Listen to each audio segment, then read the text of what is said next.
In life, there is no right or wrong, no good or evil. When you are a kid, you whine about your parents being too strict.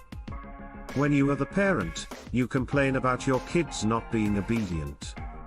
When you are the pedestrian, you hate cars that don't give way. When you are the driver, you dislike pedestrians that jaywalk. When you are the employee, you say your boss is over-demanding. When you are the boss, you find your employee irresponsible. Who is right, who is wrong? The truth is, there is no right or wrong answer.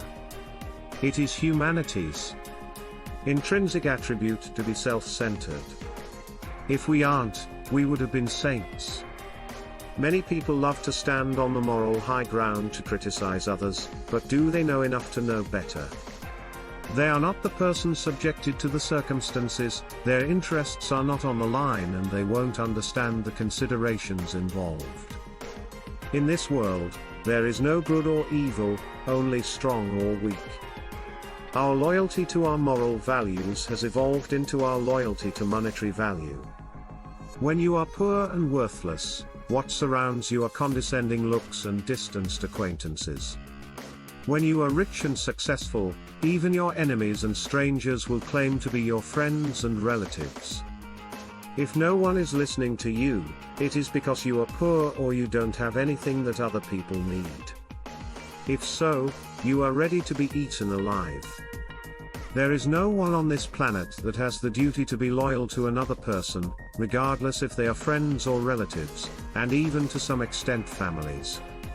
Everyone fights for their own interest. What you call good and evil, right and wrong, are instruments used by the strong party to humiliate the weak party. When you are the strong party, you set the rules and you decide who is right. You can stand on the moral high ground to criticize the weak. When you are weak, you can only complain about the injustice. You don't have the moral high ground because no one is listening to you. If all you do is complain, rant, and frustrate, you are destined to be bullied, to be eaten, and to be sacrificed. This is the new reality of the world we are living in. No one on this planet has the duty to ensure your well-being. If you want to be strong, then you have to understand that you can only depend on yourself, and the two important things you need. One is having enough money in your pocket, the other is having the right bargaining chips in your hand. If you have none of these, and all you do is complain, you can only be the sheep waiting to be skinned by the wolves.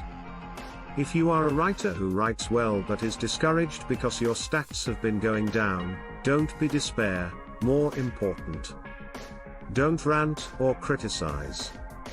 The most useless thing to do is complain. It is negative energy that leads you to nowhere and ends up with more frustration.